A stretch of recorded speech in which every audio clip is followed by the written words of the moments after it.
443. On 443, in your notes, we've done this already. We randomly drew an angle. We randomly had some point with an x-coordinate and a y-coordinate. This would be your x-coordinate, this would be your y-coordinate, and that was your radius if you randomly drew any point. If you did that and made a triangle, it should make sense that cos of theta would be x over the radius, sine of theta would be opposite, which is y over the radius, and tan of theta would be y over x. And we've already been defining trigonometry beyond 90 degrees. Using this idea, we can also define trigonometry for angles in which triangles do not exist. Can you draw a triangle where one of the angles is 0 degrees? No. Right? It would just be like, it's just a flat line. How do I do trigonometry with a flat line? Well, if we use this idea now, though, that cos is x over the radius, sine is y over the radius, and tan is y over x. And now turn to page 444.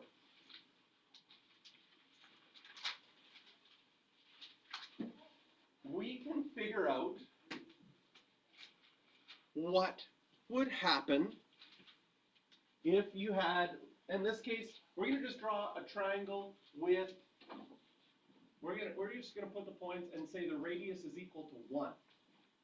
If the radius was equal to 1, you would have the point 1, 0, 0, 1, negative 1, 0, and 1, and 0, negative 1.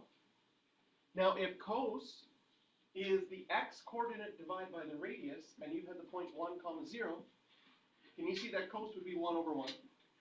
Sine would be 0 over 1, and tan would be 0 over 1. You could do the same thing with 90, 180, 270, and 360. And the last thing that we're going to do today is we're going to use these to show you what the graph of sine of x and cos of x, we won't do tan today, but just what the graphs of sine of x and cos of x look like.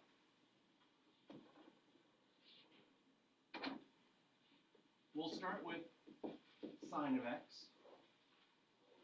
We will go up to 360 degrees, and we will include 180 degrees, 90 degrees, 270 degrees. And we look at our chart here, and we notice for sine, which is this column right here, sine at 0 degrees is 0. Sine at 90 degrees is 1. Sine at 180 degrees is 0. Sine of 270 degrees is negative 1. And sine of 360 degrees is 0. This is what the sine graph looks like.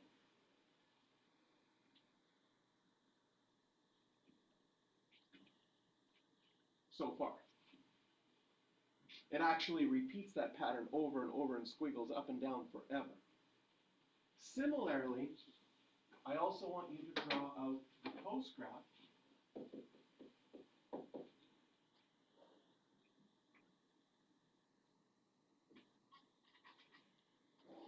Same thing, put 360, 180, 90 degrees, then 270 degrees on there. Look at your chart, and when you plug in 0, cos is 1, then it's 90 degrees, then it's negative 1, then it's 0, and it's back to 1. Can you see that they look very similar, the graphs?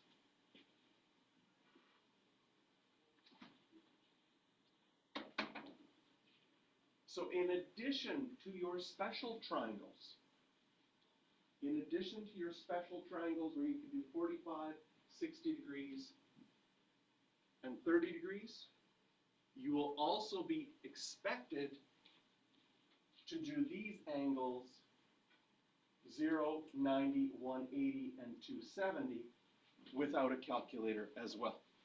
So if someone says, what is sine of 180? where 180 is, you label a point. It really doesn't matter how far along here you go. But most people just go 1 unit, -1, 0.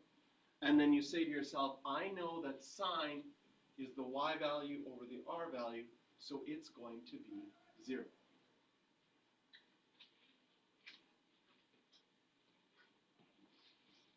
And these graphs, if you memorize these graphs, then they also help you figure out very quickly.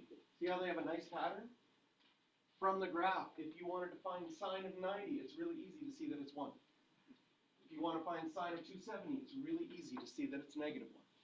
So actually, remembering the graph is a very quick way of knowing the values for sine and cosine.